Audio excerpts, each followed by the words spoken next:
Pues nada, yo os quería hablar de lo sagrado, que me parece que ese es el tema que me han... nadie lo ha dicho, y yo a lo mejor no sé si cometo una imprudencia, pero el temita lugares sagrados está basado en mi último libro, iba a decir, pero me da un poco de vergüenza, en mi último librito, que no tiene ninguna... Perdonadme si he empezado antes de... Las ladies. Entonces, por eso, pues, me permito haber puesto por título el mismo que el libro. Pero naturalmente, como el librito está a vuestra disposición, como muchos lo habéis leído o habéis escuchado la presentación o lo que sea, pues no voy a redundar y no os voy a contar lo que dice el libro. Eso lo podéis leer por muy pocos euros. Lo sagrado es un temita sobre el que se habla mucho y hoy día ya tenemos casi asumido, como tantas cosas en la vida, que se dan por asumidas y tiramos para adelante como que fuese una verdad incuestionable. Lo sagrado se da por supuesto que es una cosa que tiene que ver con las religiones. Cara es horror. Lo sagrado es muy anterior a las religiones. Las religiones lo han monopolizado, como han monopolizado a Dios, cada una a su Dios. Lo ponen nombre distinto, pero... entonces, claro, para poner orden en este gallinero tendremos que empezar desde el principio y me vais a permitir que me remonte un poquito. Deciros así en términos bíblicos, que es lo que requiere el tema, que en el principio fue el misterio. Pongamos que hablo del Paleolítico. El Paleolítico duró lo suyo, bastante, unos 2 millones de años. Calculan los arqueólogos, no seré yo quien discuta esas cifras. Y lo dividen en 3 fases. En la fase intermedia, hasta 50.000 años, hace 50.000 años, creen que empezó alguna forma de culto, alguna forma de noción de lo sagrado, por la sencilla razón de que se han encontrado tumbas, esqueletos enterrados, seguramente rociados con alguna cosa tipo ocre, quién sabe, alguna pintura, como con las que utilizaban en las cavernas y tal, y dicen por eso que seguramente ya tenían una idea de trascendencia, de otra existencia en otra vida, como ocurre casi siempre con la arqueología, la espeleología y la paleontología y todo eso, es mucho especulativo. Lo mismo se puede pensar eso que se puede pensar otra cosa, lo que nos digan. Tampoco seré yo quien discuta. Lo cierto es que si eso que dicen es verdad, yo les diría también que entonces no, empezó mucho antes, porque nuestros antepasados, y eso sí que lo sé yo a ciencia cierta porque lo he visto con mis propios ojos, los chimpancés, de quienes nosotros derivamos, ni de los gorilas, ni de los orangutanes, de los chimpancés. Son nuestros abuelitos en línea de sucesión. Estos animales que viven en familias, en tribus, si queréis, de hasta 100 individuos, con una estructura social muy definida, muy respetada, tienen un líder, aunque no es un líder firme y duro, sino un líder figurativo, suele ser el chimpancé más viejo y tal. Hacen cosas que a nosotros nos parece que son propiamente humanas y que basta observarlos para saber que ya eran propios de los primates. La primera cosa que yo observé es que también entierran a su manera. Cuando hay un muerto, tienen 1, 2, 3 o 4 días de duelo, lo acompañan, lloran, digamos, y lo cubren de hojas, que es su manera de enterrarlo. A veces lo arrastran y siempre terminan dejándolo cubierto de hojas. Una forma, supongo, de protegerlo de las alimañas, muy parecido a lo que se hacía en el Paleolítico. Entonces, quizá empezó mucho antes. Y otra cosa que yo les he visto hacer con mis propios ojos, y por lo tanto no hablo por boca de ganso, que me resultó muy curiosa, se dice, y todos habéis oído hablar también, que la prostitución es el oficio más antiguo de la humanidad. Pero no, no es tampoco el oficio más antiguo. Los chimpancés ya lo hacen, a su manera. Cuando los chimpancés son básicamente frugívoros, como todos los primates, pero las han pasado muy canutas. Ha habido momentos, cuando empezaron a evolucionar, que tuvieron que buscarse la vida, bajar de los árboles, que para ellos era estar indefensos, completamente vulnerables ante las alimañas, los depredadores, y tratar de sobrevivir como pudieran, porque la sequía había agostado los frutos y no encontraban comida. Así empezó su andadura. Y ahí empezó la vida del hombre. Algunos antropólogos han sostenido durante mucho tiempo que fue justamente ese tránsito de comer frutas, que es suyo, o tallos de bambú muy tiernos, su estómago y su dentadura no da para más, que fue empezar a comer carne cuando empezaron a adquirir inteligencia. Y yo eso me lo tomo personalmente, por ser vegetariano. Me parece una solemne estupidez. Y tengo escrito el nombre de quien lo dijo, porque estas cosas solo las ha dicho uno. Un investigador, un paleontólogo, que tiene esta idea, la escribe, la defiende brillantemente, que para eso ha pasado muchos años gastándose los cuartos de sus padres en Yale o en cualquier universidad de prestigio, y ya todos los demás, como es un hombre más o menos respetado, aceptado, pues le siguen, y eso se convierte en una verdad aceptada. Y no lo es. Eso me parece una de las mayores estupideces que he oído en mi vida, o sea, de las mayores sandeces científicas que se han dicho jamás. Y la prueba de que no ando muy desacertado es que años más tarde encontré un desmentido de él mismo que confesaba que sí, que había apoyado esa tesis, que estaba muy arrepentido, que desde luego fue un error y que no valía nada. Pero en su día, cuando yo decía que eso era una estupidez, todo el mundo me miraba, qué ignorante este no ha ido a la universidad, y tiene razón. Yo solo he ido a la universidad a dar conferencias, esta es la verdad. O sea que no he aprendido nada allí. No digo ninguna broma, esa es la verdad. Y además lo digo con orgullo. Si yo volviera a nacer, elegiría no ir a la universidad. No tengo nada contra los que van, y si tuviera hijos, seguramente les mandaría a la universidad. Pero yo estuve muy contento de no ir, porque era un chico muy espabilado y tenía muchísimas dificultades en mis estudios. Tenía muchísimas dificultades, me aburría mucho en clase, pero muchísimo. Y claro, hoy día ya se trata de alguna manera, pero en mi época no se entendía eso. Yo tenía muchos conflictos, sacaba buenas notas, estudiando poco, pero llegó un momento ya que no podía seguir estudiando, académicamente, porque una clase siempre va al ritmo del más torpe. Y bueno, yo estaba muy incómodo, pero no quiere decir que sea burro ni que no esté formado. Yo no he dejado de estudiar nunca en mi vida, y sigo. Como diría Borges alguna vez, habrá quien se jacte de saber mucho. Yo me jacto de estudiar mucho. O sea que el no ir a la universidad no quiere decir, o el no tener un título académico, no quiere decir que una persona se aburra, o no sepa, o no tenga instinto o intuición, porque si os hago la lista de los que no han ido a la universidad, empezando por Jesucristo, pues qué sé yo dónde terminaríamos, ¿no? Casi ninguno de los que valen para algo fue a la universidad. Y al propio Einstein lo suspendieron en física en la escuela. O sea que, ¿qué os voy a decir? Total, por no perderme. Que lo que dicen estos se convierte en una realidad cuando muchas veces con el sentido común no es nada más que una estupidez.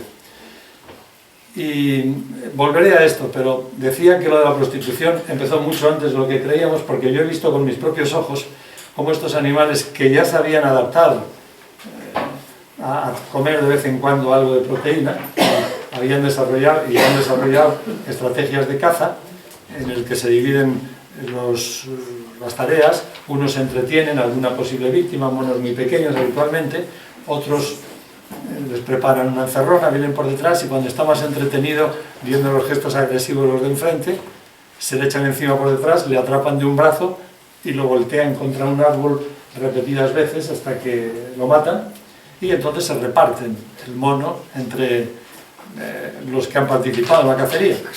Y este aquí que uno de esos monos va contento con su parte, y de pronto las madres que tratan de mantener a sus hijos apartados de la tribu, porque los machos son muy agresivos, a lo mejor haciéndoles bromas, pero son muy duros con los niños, y las madres, como buenas madres, pues los protegen y los mantienen lejos y mientras los acompañan.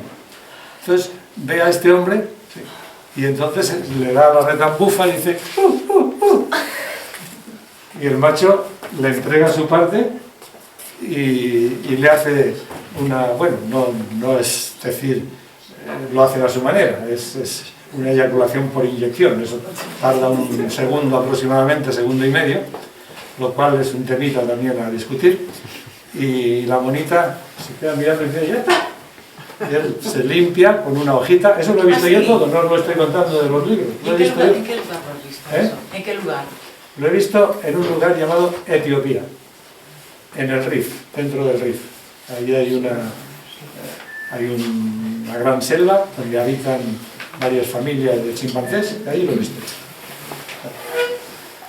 Y bueno, pues ¿eso cómo lo llamaríais vosotros? Oye, yo tengo algo que tú quieres, tú tienes algo que a mí me interesa, pues vamos a llegar a un acuerdo, ¿no? Eso es lo que hacen muchas mujeres ahora, se llama prostitución, ¿no? O sea que el oficio es más antiguo de lo que parece. Pero bien, no es este el tema de hoy. Lo decía solo para que veáis que es muy difícil interpretar lo que ocurrió en el Paleolítico a ciencia cierta, pero nos dicen que ya entonces se hacían ritos funerarios y que el hombre de entonces estamos hablando del Homo sapiens, ya tenía una cierta idea de lo sagrado. Yo sinceramente creo que lo que llamamos sagrados era el misterio. Aquel hombre primitivo se asombra ante las fuerzas de la naturaleza, las tormentas, el rayo, el sol, quién sabe qué, y entiende, empieza con sus escasas luces, empieza a entender que hay algo que le trasciende, que le sobrepasa, que no controla, que hay fuerzas muy poderosas ante las que él no es nada, lo acepta y lo respeta y lo reverencia. Y ahí es donde entiendo yo que empieza larvariamente ese concepto de lo sagrado.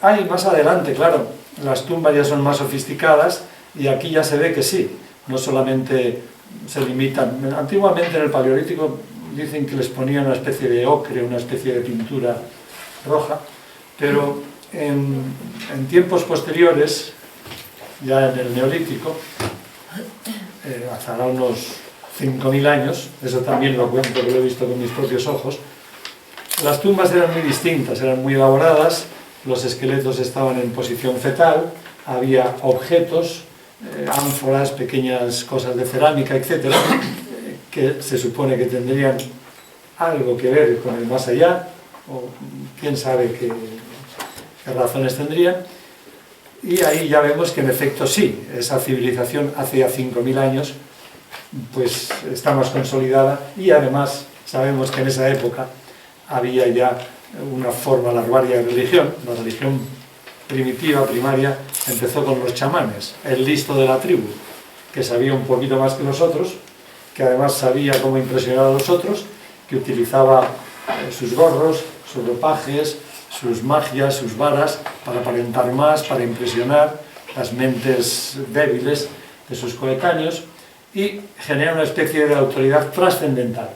Él se declara a sí mismo como intercesor entre el hombre y lo que no entiende, los poderes que hay más allá, se autodeclara portador de poderes, de curar, de enseñar, de transmitir, da cierta seguridad a las tribus que saben que hay alguien que puede cuidarlos, que puede curarlos, que puede hacer algo, adquieren autoridad y prestigio, y entonces las religiones eran religiones que iban por aldeas, guru a guru o chamán a chamán, hasta que de pronto aparece misteriosamente la más gran religión que ha habido sobre la tierra y que sigue siendo, que es ese conglomerado de creencias que es lo que llamamos el hinduismo. El hinduismo es una religión muy compleja, muy antigua, y que hunde sus raíces, a diferencia de las otras, en unos tratados de sabiduría impresionantes.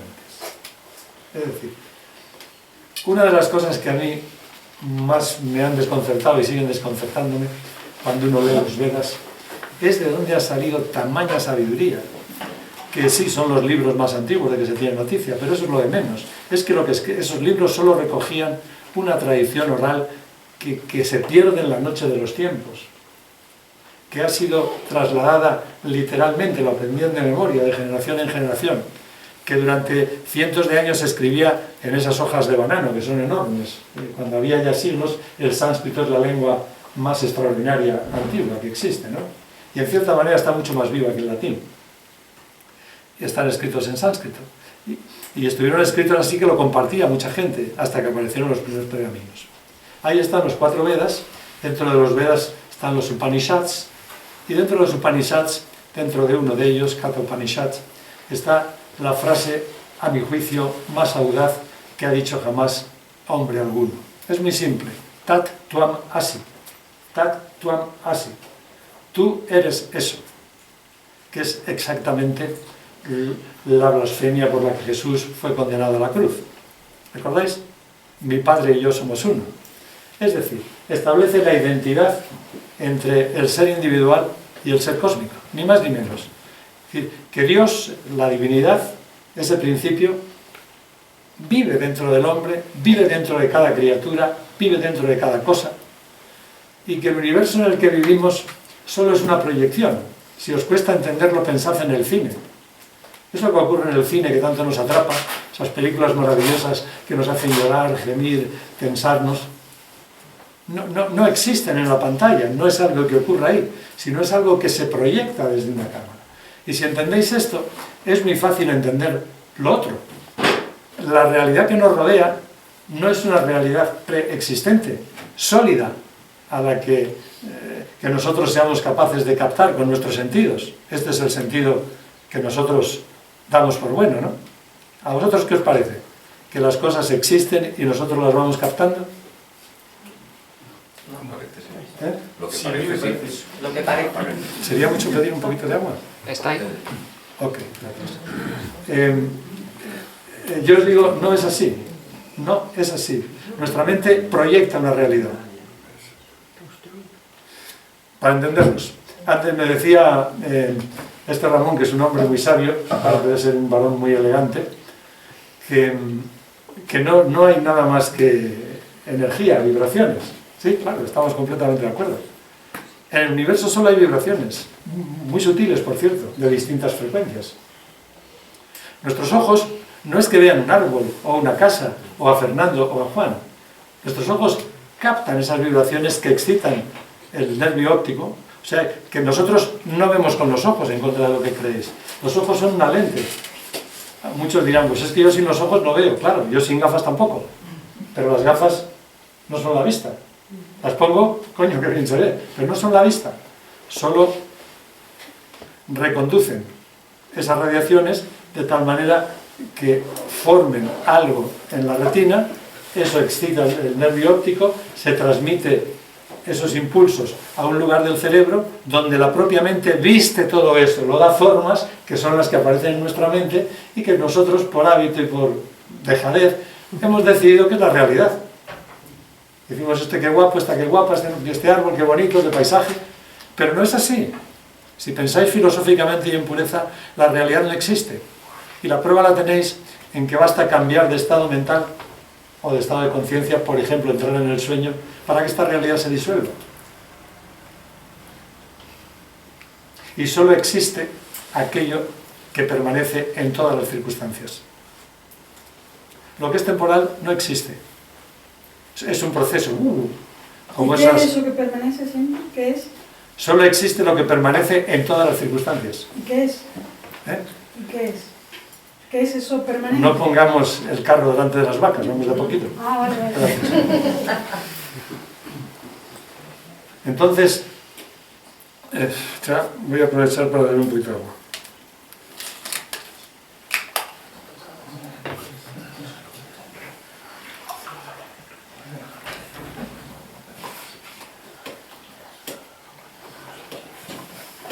Lo debería entero. Bueno, resumiendo, no quiero ahora mismo seguir por este camino filosófico y complejo porque nos llevaría muy lejos y no es el propósito, tengo el tiempo medido, lucho contra un acebal y eso no es... Total, que esta religión tan compleja que dice esas cosas tan extraordinarias, uno se pregunta, hace tantos miles de años, cuando nuestros antepasados estaban malenterrando a la gente, pintando monigotes en las cuevas, cazando bisontes, ¿quién podía saber tanto? ¿Y dónde lo había aprendido? Y aquí viene una de las teorías, que no deja de ser nada más teoría, pero que yo escuché una vez y me hizo pensar, no sé si a vosotros os atraerá.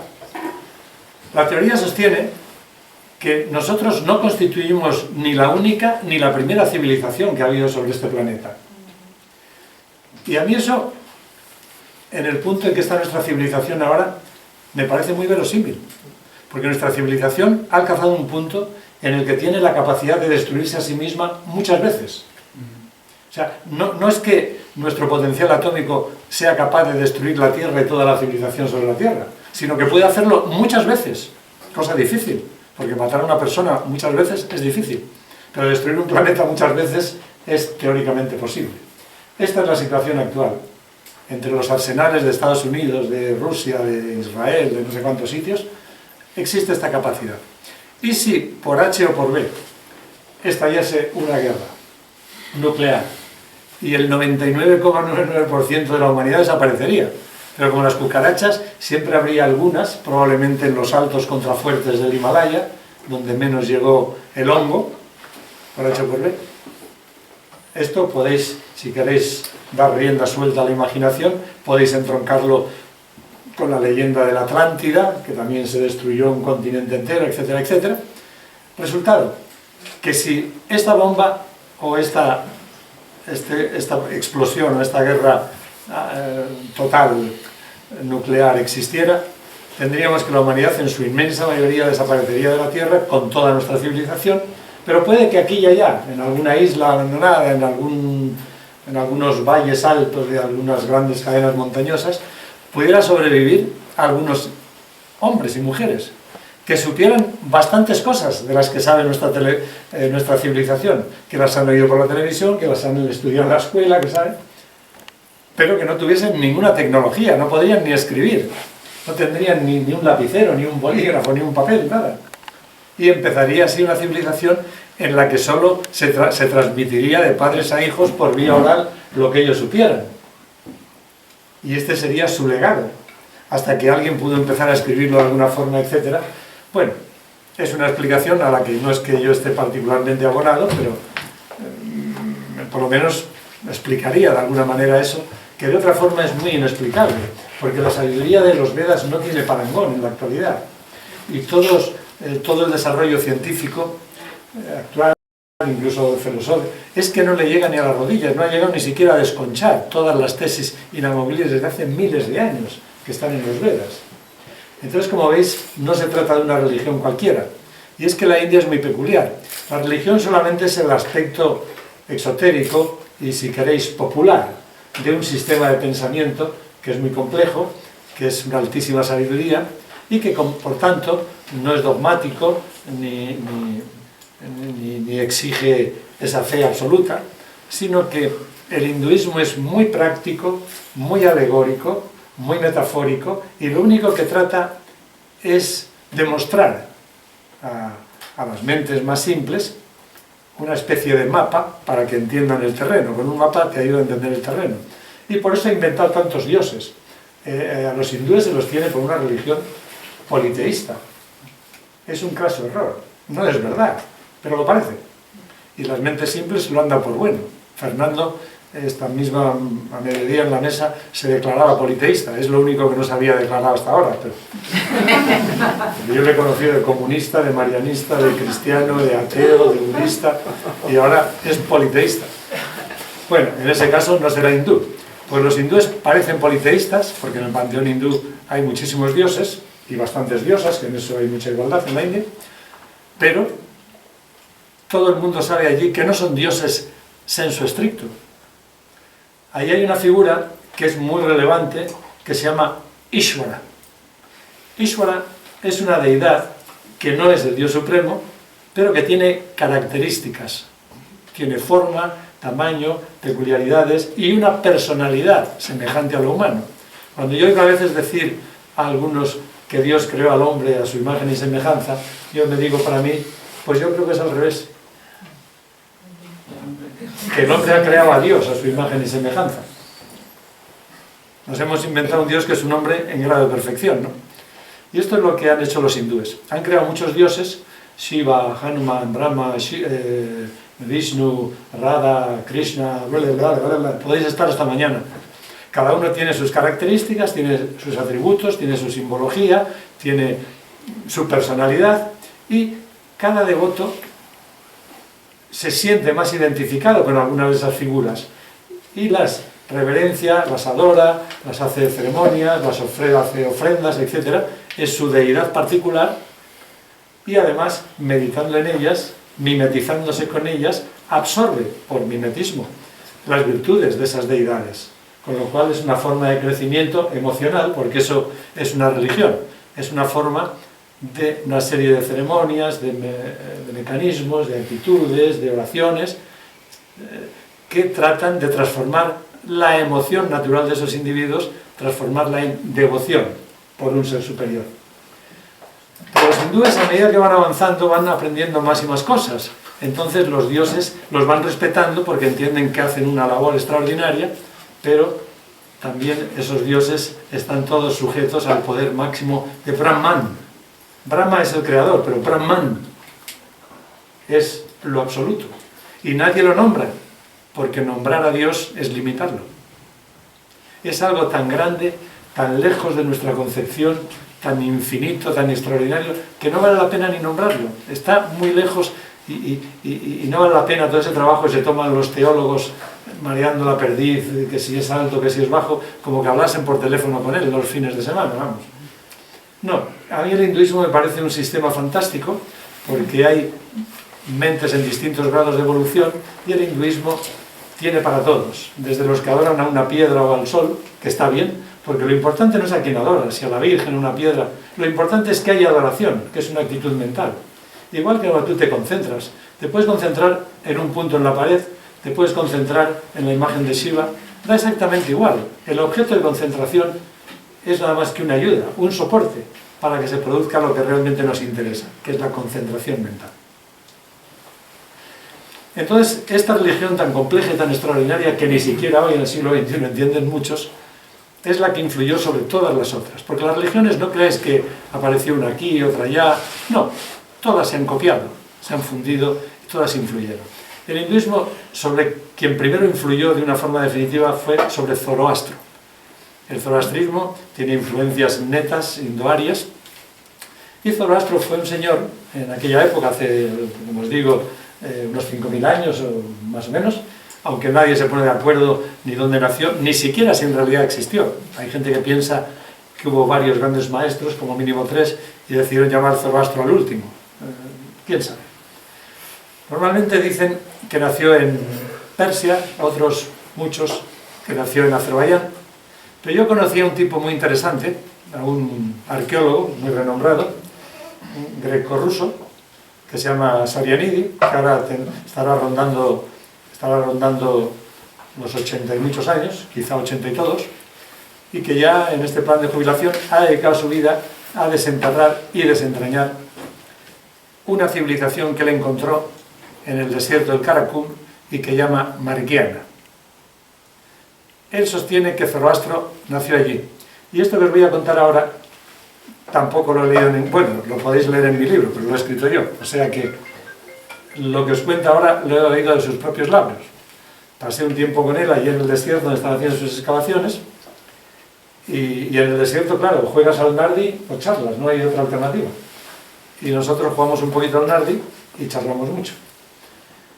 Y él me contó todo sobre aquella civilización que han descubierto y que es muy extraordinaria. Él la asemeja a las civilizaciones de Mesopotamia, incluso de la India, en importancia. Y solamente ha desenterrado unos poquitos asentamientos, pero él piensa que hay docenas y docenas de ciudades. En un desierto, cada vez que ves un túmulo, es un bulto sospechoso. Cualquier arqueólogo empezará a escarbar, porque no tiene ningún sentido. En un desierto plano, barrido por el viento, hay un túmulo, a menos que haya algo debajo que acumule la arena, ¿no? Ese algo suelen ser ruinas. Y las ruinas de Margiana son enormes y son muy bajas, y son muros, aunque ya están bastante limpias algunas, y han revelado cosas extraordinarias.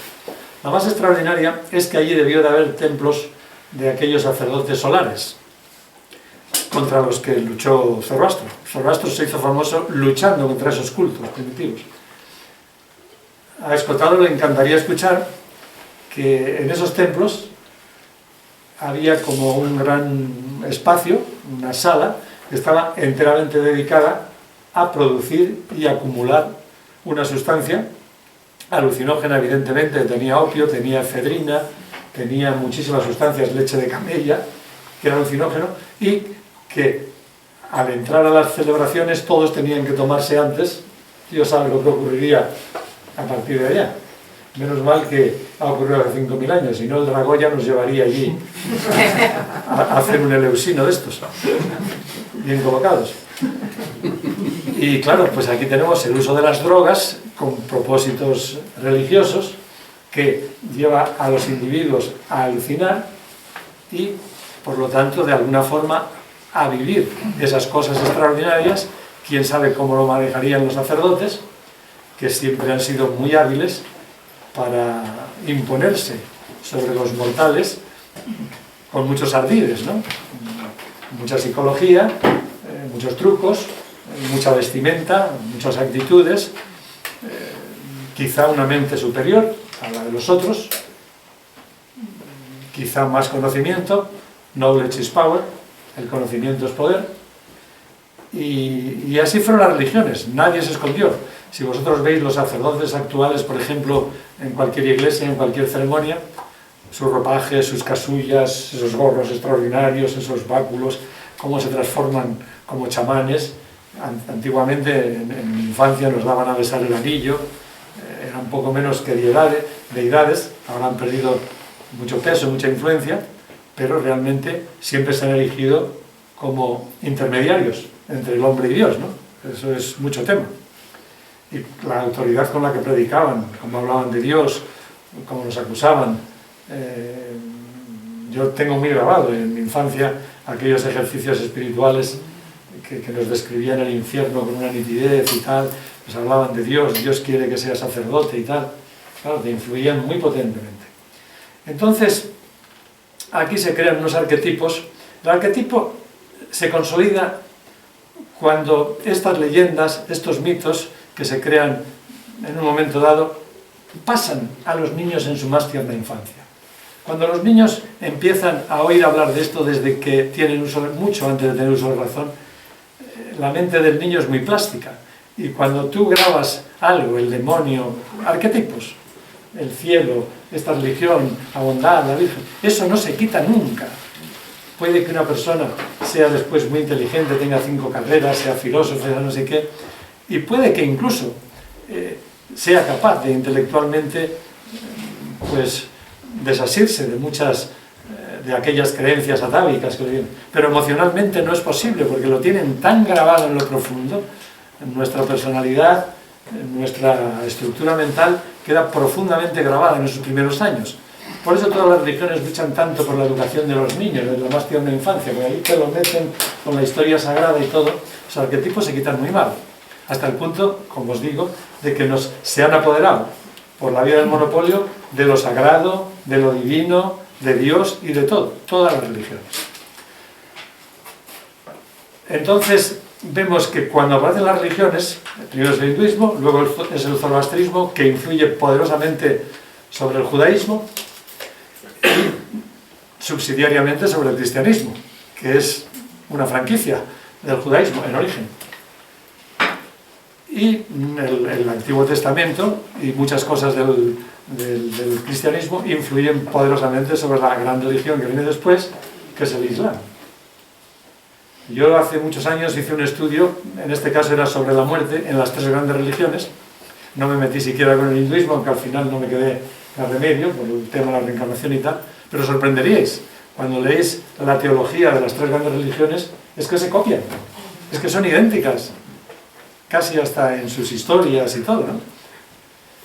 Entonces, aunque luego hayan tenido distintos desarrollos, hayan incidido en sociedades distintas, tengan muchas peculiaridades que se han desarrollado en distintas civilizaciones, pero en origen las religiones son muy parecidas.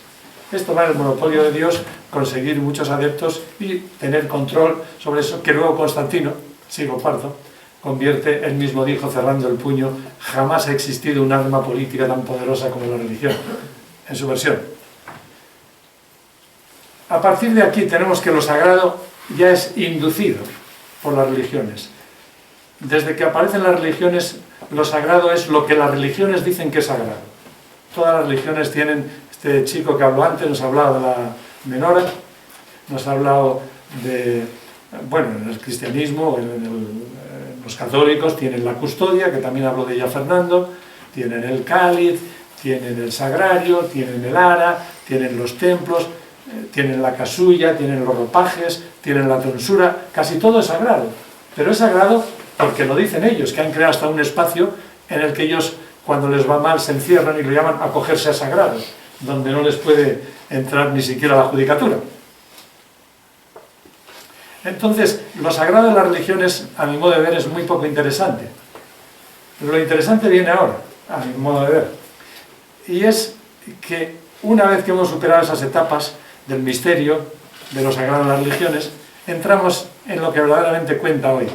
Ver de qué manera la filosofía, la ciencia y el discernimiento nos pueden ayudar a entender lo sagrado. Es decir, mi charla empieza ahora. Esto ha sido un prolegómeno y todavía tengo 10 minutos en la temporada. Bueno, si queréis, si hay un Wikicción mañana, pues yo me avengo. Antes de que me avengáis vosotros. Por no perder ni un minuto. Dándole vueltas al asunto, cuando me dijeron que tenía que dar esta charlita, y con la gran influencia que tengo yo de la filosofía oriental, pues yo llegué a la conclusión de que sagrado es todo aquello que trasciende los parámetros de nuestra existencia. Nuestra existencia está determinada por 3 parámetros. No quiero hacer ahora mismo la raíz de 3, porque ya hemos tenido bastantes raíces y yo no entiendo números mágicos. Pero estas 3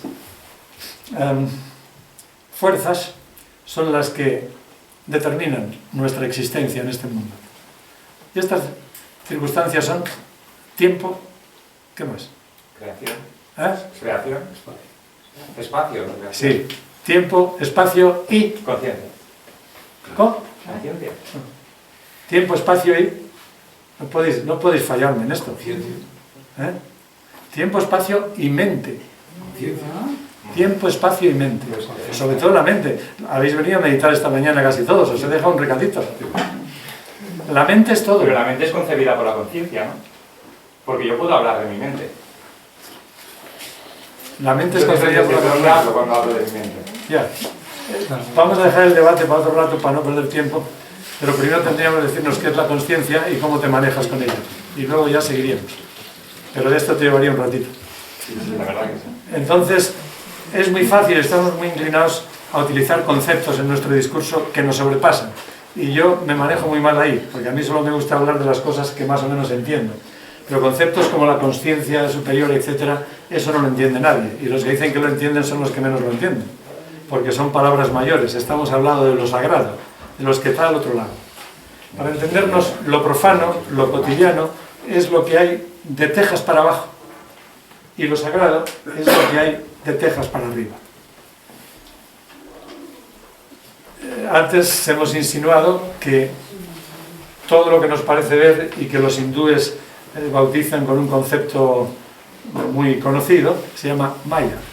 Quiere decir que toda existencia es ilusoria. La que a nosotros nos parece, pero no es. Ya hemos hablado más veces de esto. Y esa es la raíz de todos nuestros males, porque nosotros actuamos como si. Y ya estamos enganchados emocionalmente. Tú actúas como si eso fuese real, y no lo es.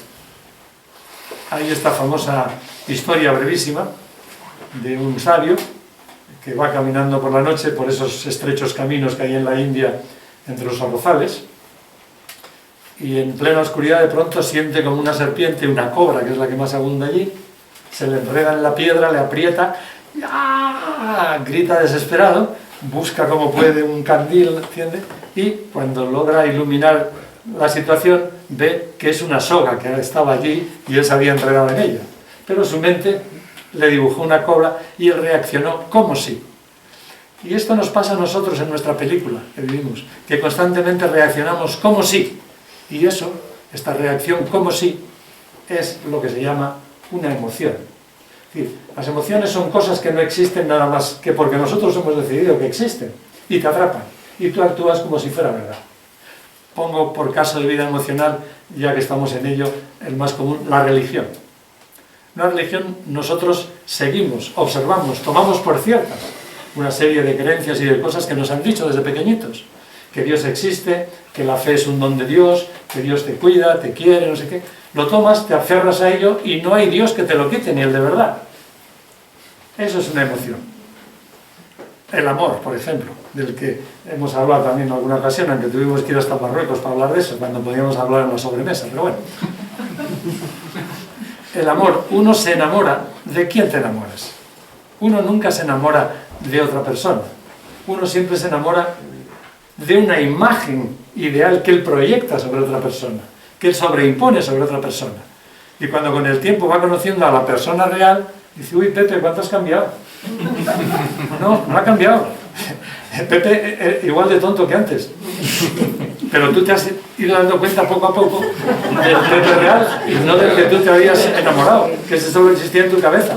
Cuando tienes 15 años a eso se llama príncipe azul. Después lo llaman mi novio, pero viene a ser lo mismo. Y esto es otra trampa del amor, eso es otra emoción. Por eso solo es importante el amor a Dios.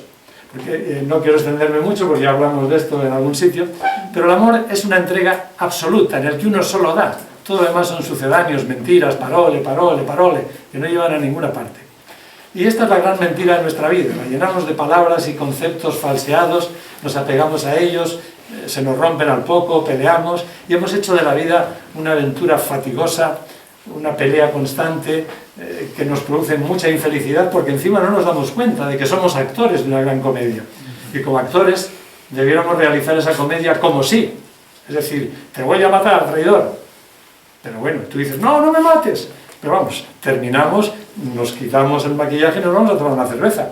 Y mientras nos decimos esto, sabemos los dos que esto es una actuación y que estamos actuando.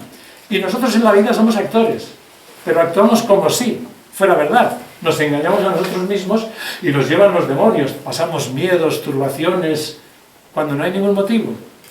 Entonces, es aquí, en este barrio de abajo, digamos, de Texas para abajo, donde se cuece lo que podríamos llamar lo pagano, las emociones humanas. Eso que predomina en un individuo como el hombre actual, que técnicamente posee un cerebro con una capacidad ilimitada de raciocinio.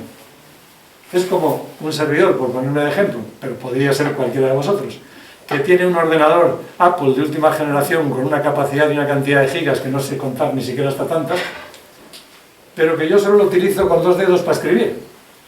Y más o menos eso es lo que pasa con nuestro cerebro, que tiene una capacidad extraordinaria, sobre todo de razonar. Aquí en el córtex, en el neocórtex, es donde está la discriminación, la razón, la capacidad de distinguir entre lo que es y lo que parece, que esto solo bastaría para disolver las emociones.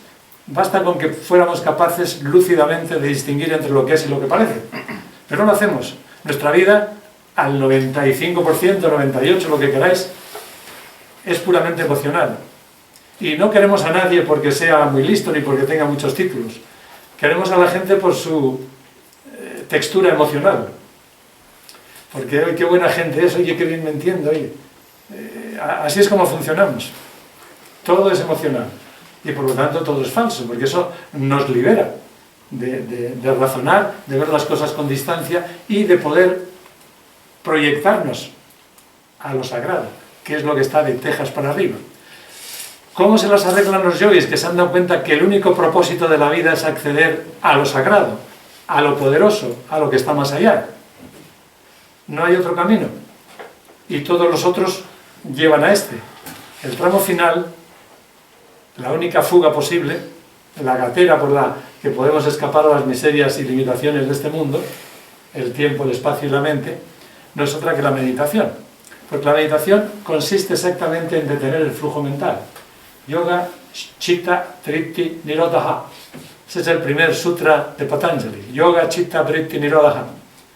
Mente es detener el flujo del pensamiento. Flujo, es decir, las constantes ondas mentales que dan lugar a toda suerte de pensamientos, sean emociones, sean deseos, sean temores, lo que queráis, incesantes en nuestra mente, percepciones, sueños, recuerdos.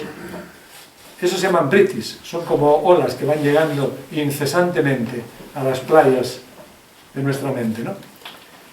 Si nosotros detuviéramos ese flujo del pensamiento, si la sustancia mental se detuviera por un momento, tendríamos que plantearnos qué hay más allá. Y como os decía esta mañana, solo quedan 2 cosas.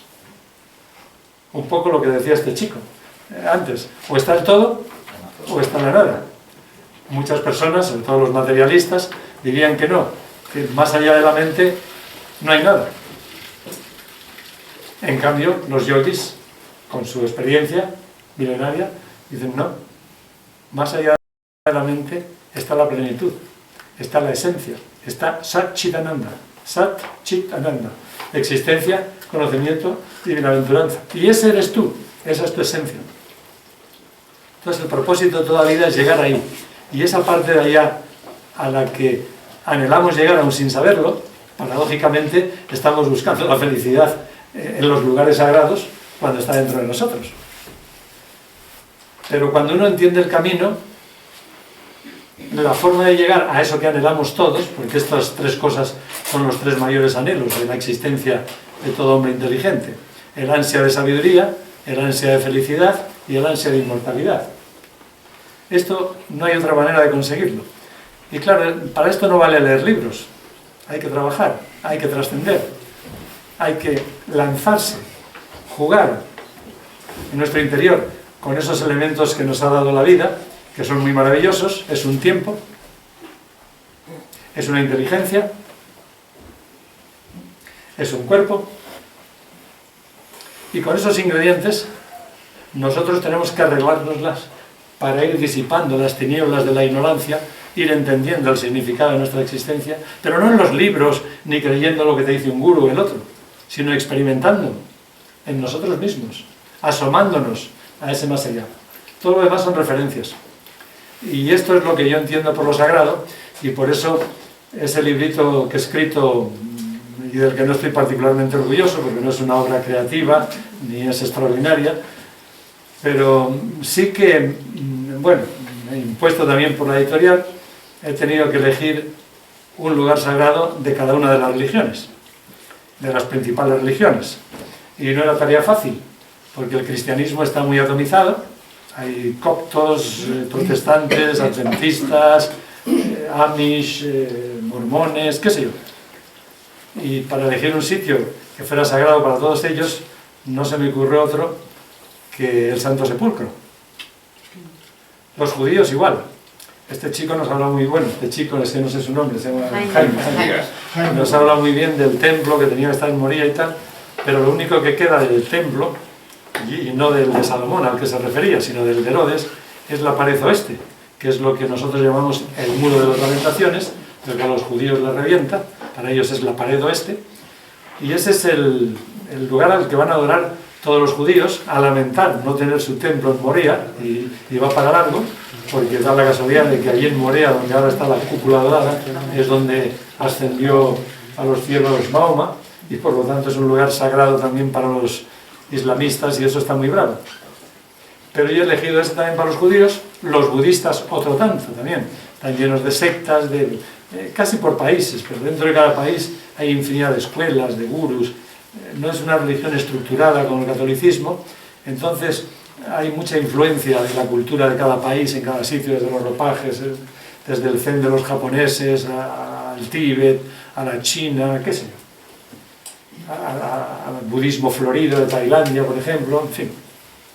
Entonces he tenido que elegir un lugar, y he elegido uno desconocido quizá aquí, pero muy interesante, que está en Japón, y que es el Monte Koya, donde hay todavía 100 y pico monasterios. Es un monte que le dieron a Kukai, el creador de ya en el siglo VIII, IX, de esta especie de secta del budismo, de escuela. Y bueno, él tuvo ahí su cuartel general, ahí está su mausoleo. Hay muchísimos japoneses que pagan fortunas por poder enterrar un hueso, un cabello de sus deudos cerca del mausoleo de Kukai. Y es un sitio maravilloso, donde si vais alguna vez a Japón yo os recomiendo que lo visitéis, porque está muy viva la religión, incluso podéis quedaros en monasterios, y ahí dan la comida tradicional, centenaria, que se basa en 5 colores, 5 texturas, 5 sabores, 5 formas de cocción, todas vegetarianas. Y el resultado de eso es una comida verdaderamente extraordinaria, en platitos. Ahí te tienes que sentar en el suelo. Yo, como no me daba, pues me sentaba como podía y me ponían una torrecita de bandejas y yo comía de la última bandejita. Y bueno, es una buena opción Otro lugar sagrado poco conocido es el culto a la diosa Matsu, la diosa china, pero que tiene una gran veneración en Formosa, la antigua Formosa, hoy Taiwán. Se hace anualmente una gran procesión que yo no puedo dejar de pensar cada vez que pienso en esa procesión, en la procesión de la Santa Paloma, ¿no? de la Virgen del Rocío. Es también muy emocional y la gente pasa a los bebés de mano en mano para que toquen a la Santa. Eso hacen allí también en Taiwán, con sus bebés. Se tumban en el suelo para que pase. Es una virgencita así, ¿eh? Pero pasa el palanquín, se llevan, la gente se tumba en el suelo para que el palanquín les pase por encima, y es una religión muy supersticiosa. El budismo en muchos sitios es extraordinariamente supersticioso. Además solo van a pedir para tener suerte en la vida, para tener suerte, para aprobar los exámenes, igual que hacían nuestras madres, para, qué sé yo, tener una buena mujer, para ganar mucho dinero, esas cosas. O sea, amor puro. Y bueno, los otros sitios, pues el que me pareció del Islam, como no se puede ir a la Meca, yo no lo he conseguido, pues puse el mausoleo de Ahmed Yasawi, maestro sufi que vivió en Turquestán, que visité. Y este tiene la característica, este hombre, que se convirtió en un gran maestro ya en vida, porque cuando llegó a 63 años, la edad en la que murió el profeta, me pareció una indignidad de su parte seguir vivo más tiempo, más años de los que vivió el profeta. Entonces decidió enterrarse vivo en una cueva y nunca salió. Unos dicen que vivió hasta más de 100 años, otros que vivió solo unos pocos años más. Pero lo cierto es que en ese tiempo escribió el libro de la sabiduría, que es ahora la gran guía y la gran Biblia de los sufíes de todo el mundo, ¿no? Y ese es mi lugar sagrado sufí. Y luego puse uno que es digamos que más ecuménico, porque es un lugar sagrado para cristianos, budistas y musulmanes, cosa rara. Allí van todos fundidos y confundidos, y en vez de discutir de filosofía o de fe, se limitan a adorar a lo que llaman allí Sri Padma, es decir, la Santa Huella. Es una holladura que hay en una piedra en lo alto del monte de Sri Lanka, el monte Adams Peak, y los budistas sostienen que es una huella del pie de Buda que anduvo por allí. Los cristianos están divididos. Hay algunos que comparten con los musulmanes que es el primer paso que dio Adán sobre la tierra tras ser expulsado del paraíso, y otros cristianos prefieren creer que es la huella de Santo Tomás. Iba a decir el hermano de Cristo, Dios me perdone. Que también estuvo por allí. En cualquier caso, eso es lo que creen, y se hace una peregrinación que dura toda la noche. Hay que subir 6.982 escalones, y no se sube mal, con franqueza, hasta el último kilómetro. Pero no sabéis lo que es subir un kilómetro cuando tienes las piernas de goma, cuando hay unos escalones así, y cuando toda la gente está espatarrada en los escalones. Ahí hay amagos de infarto, agotamientos, desmayos. Vamos, no sabéis lo que es eso. El último kilómetro es una prueba, y justamente ahí en ese trance yo me crucé con unas chicas que bajaban. Si no hubieran sido tan monas, a lo mejor ni me había entretenido, pero pues nada, hablamos un poco en inglés, de dónde sois y tal, y me dijo una, que es con la que hablaba, Spanish. Oh, where do you come from? Me preguntó de dónde eres tú, y yo le dije, I come from Palencia. ¿Palencia, Spain? Y yes. Oh, ¿eres español? Digo, un poquito. Bueno, pues esta chica, hablando, me dijo que era medio holandesa, que su madre era holandesa, y yo le hablé un poquito en holandés. Y se puso colorada y dice, es que no sé ni una palabra. Digo, hombre, con una madre holandesa. Y dice, no. Me dice, mi madre solo me habló en catalán desde que nací. Digo, no me digas. Digo, no me digas, era la hija de Artur Mas. Yo le dije, digo, no te preocupes que no le diré nada a tu papá, que has dicho que eres española, cuando te han preguntado. Bueno, se ha casado felizmente y no tengo nada más que decir. Así que, colorín colorado, hasta aquí hemos llegado. Muy bien. Muchas gracias. Sí,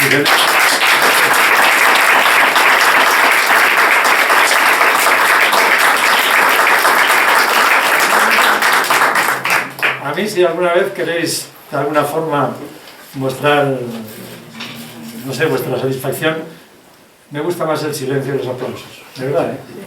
Me pone muy nervioso.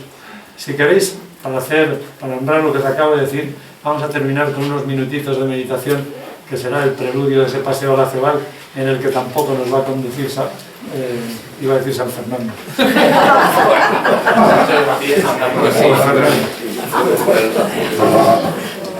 Pero vamos, no os preocupéis, que si nuestros abuelos descubrieron América, no nos vamos a perder nosotros de aquí a la Cebal. Cerrad los ojos, por favor, espalda bien derecha, erguidos, manos juntas, relajad los hombros, respirad tranquilamente.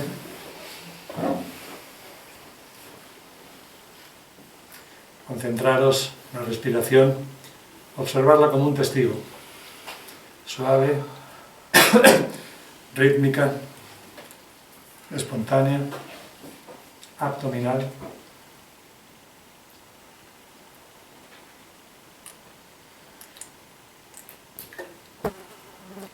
Tened la impresión de que sois respirados, que el impulso de vuestra respiración es la expresión del pulso cósmico. Notad cómo se va quietando. Dejad que con cada expiración el cuerpo pese más sobre la silla, los hombros caigan. Muy bien, trasladaros mentalmente al centro del pecho. Sentid que vuestra conciencia está en el centro del pecho y seguid observando desde ahí la respiración. Pero ahora sincronizad con cada inspiración y con cada expiración, acoplad a ese ritmo la repetición íntima, interna, del Om al inspirar, Om al expirar, Om, Om, Om, Om. En el principio era el verbo es la primera vibración, Om, que da lugar a todas las formas y todos los colores del universo. Esta es la vibración primigenia y brota de esa esencia que es también nuestro propio ser. Buscad identificaros con ese silencio interior, ese silencio que es dicha, donde no existe ni la muerte, ni la vida, ni el dolor, ni la prisa, ni el miedo, ni la enfermedad. Sin ningún pensamiento, sin ninguna actividad mental, sin analizar, sin buscar, simplemente abandonaros, entregaros, hundiros en esa esencia, en ese silencio intemporal, en ese presente absoluto que está más allá de la mente, del tiempo y del espacio. Ese es nuestro final, este es vuestro primer paso. Permaneced ahí, sin prisa, sin pensamientos, fundidos en la esencia, igual que una gota de agua que se funde en el océano.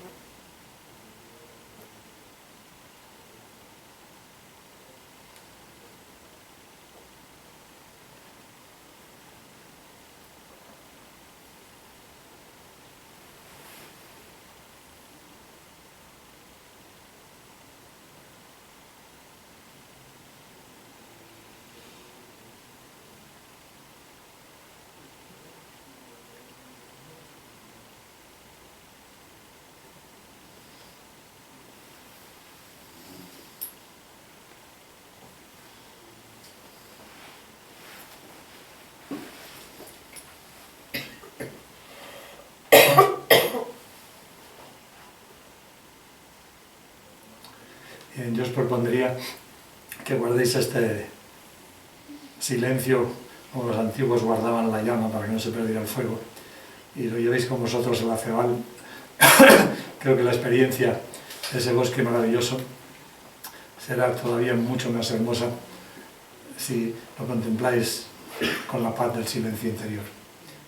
Muchas gracias y por mi parte No hay nada más que decir.